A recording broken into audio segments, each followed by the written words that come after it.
शैलेंद्र जी, क्योंकि मुख्तार अंसारी का जब नाम आता है तो आपका नाम भी साथ में जुड़ता है। जेल तक भुगतनी पड़ी आपको मुख्तार अंसारी की वजह से, आप लगातार कहते हैं।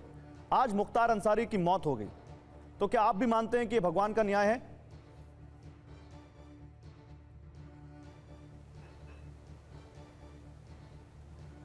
शैलेंद्र जी, आप तक मेरी आवाज आ रही है?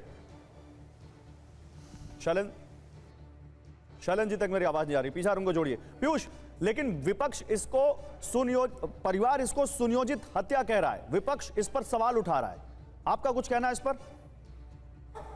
देखिए, ये कोई चौंकाने वाली बात नहीं है। विपक्ष तो हमेशा से तुष्टीकरण की राजनीति में एक विशेष समुदाय को अपने वोट बैंक के लिए हमेशा इस्तेमाल करता रहा है और विपक्ष इसको इस्तेमाल करेगा ही, क्योंकि विपक्ष के ही परिश्रय पे, विपक्ष के ही संरक्षण पे एक अपराधी इतना बड़ा माफिया बन गया पूर्वांचल का, चाहे ये हो, चाहे अतीक अहमद जैसे अपराधी रहे हो। तो मेरा ये मानना है कि विपक्ष से जो बयान आ रहे हैं वो लाजमी है, वो आने ही थे और विपक्ष के बयान को जनता भी देख रही है, जनता भी समझ रही है। और मैं आपको एक स्पष्ट बातों में बताता हूँ कि कल जब ये घटना मैं अपने क्षेत्र में था, मोहम्मदाबाद विधानसभा में, जब ये खबर लोगों के बीच में आई, लोगों ने जिस हर्षोल्लास से इस फागुन महीने में दिवाली मनाई है, मैं आपको बता सकता हूँ कि पूरी रात पटाखे बजे हैं। मैं सुबह भोर में 5 बजे अपने माता जी के कहने पे बनारस आया और क्योंकि हम लोगों को दर्शन करने जाना था। आप तो कह रहे हैं कि मुख्तार अंसारी की मौत पर पटाखे छूटे हैं वहां पर? बिल्कुल, पूरे मोहम्मदाबाद में, पूरे गाजीपुर में पटाखे छूटे हैं। हाँ। लोगों ने अपने क्योंकि आचार संहिता भी लगी हुई है, लोग इस तरीके से घूम नहीं सकते हैं, लोगों ने अपने घरों के बगल में, अपने मोहल्लों में मिठाइयां बांटी हैं। तो आप ये समझ सकते हैं, और विपक्ष को मैं इससे क्लियर मैसेज मिल सकता है कि आप जनता के अंदर बसने वाले व्यक्ति, जो उसके प्रारूप बसे हुए हैं जनता के बीच में, जो उसका इमेज बना हुआ है, वो आपकी कथनी से नहीं बदलने वाला है। ठीक है, मैं जरा शैलेंद्र जी से भी बात करता हूं। पीयूष, आप रहिए मेरे साथ, अभी फिर आता हूं आपके पास। शैलेंद्र जी, आप तक मेरी आवाज आ रही है अभी? शैलेंद्र सिंह जी, आप तक मेरी आवाज आ रही है?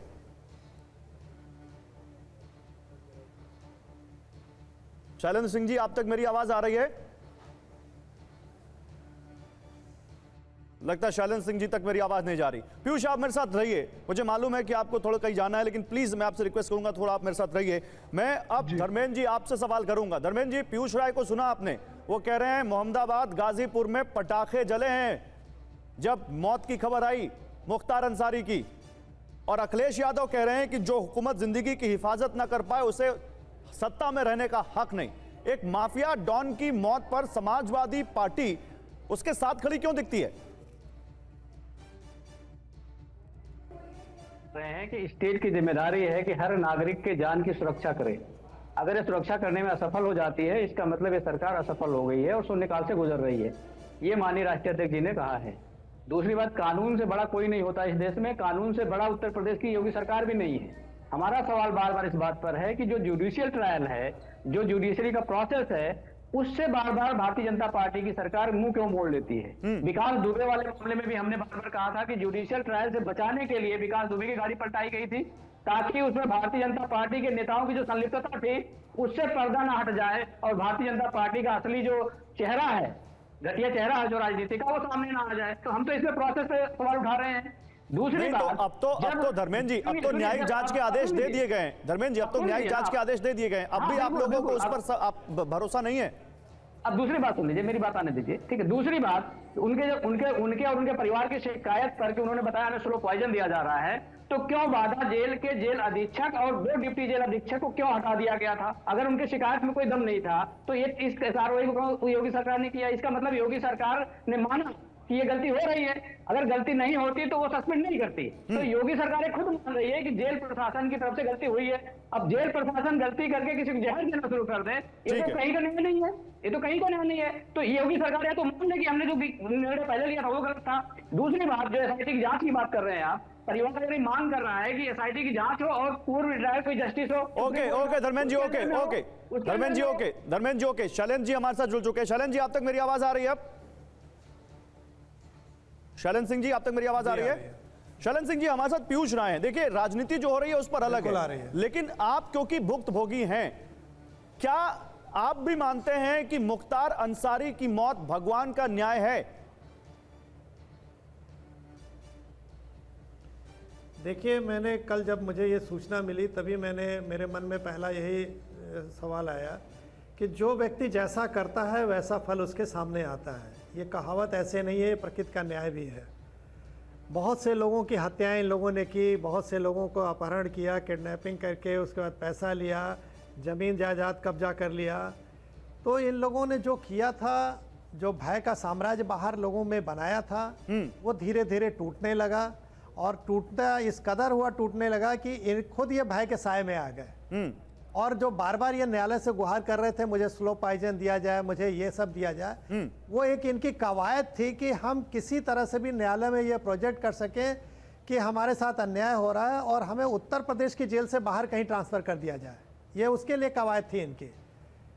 नहीं, लेकिन शरण जी सुनिए, शरण जी, अगर कोई व्यक्ति कहे कि भाई मुझे स्लो पॉइजन दिया जा रहा है और कुछ दिन बाद उसकी वाकई में मौत हो जाए, तो ये केवल महज इत्तेफाक है या जो परिवार कह रहा है कि साजिश है? देखिए, मैं जैसे आपसे कहा कि पहले भी हमेशा ये सेट रूल है कि कोई भी मौत पुलिस हिरासत में होती है तो उसकी जुडिशियल और मजिस्ट्रियल इंक्वायरी होती है। तो इंक्वायरी में तथ्य आएंगे, तथ्य के आधार पर न्यायालय निर्णय लेगा। जैसा आज पता चला आप लोगों के माध्यम से कि इस पे जुडिशियल इंक्वायरी कमेटी बैठ गई है, 1 महीने में निर्णय रिपोर्ट अपनी सबमिट करेगी, निर्णय देगी और उसके बाद न्यायालय में उस चीज को ले जाया जाएगा। इसका न्यायालय में निर्णय होता है जो गवाहों के सबूतों के आधार पे होता है। तो आपके कहने से, आरोप लगाने से किसी का कुछ नहीं होगा। हाँ, इन लोग जो बार बार ये आरोप लगा रहे थे, जो मेरी अपनी समझ है, वो मुख्तार को जहां तक चरित्र मैं जानता हूं, वो यहाँ उत्तर प्रदेश में वो खुश नहीं था, उसको परेशानियां थी। बाहर पंजाब के जेल में ऐश कर रहा था, या इसके पहले जो सपा बसपा की सरकार थी तो जेल में रह के भी ऐश कर रहा था। तो वो सुविधाएं अब नहीं मिल रही थी। उसकी छटपटाहट इतनी थी कि हम ये सब आरोप लगा के किसी तरह भी उत्तर प्रदेश से हम बाहर जाके अपना ट्रांसफर करा लें। तो अदर मतलब आपको मुख्तार की डेथ में कोई भी यहाँ पर कोई भी ग्रे एरिया नहीं दिखता?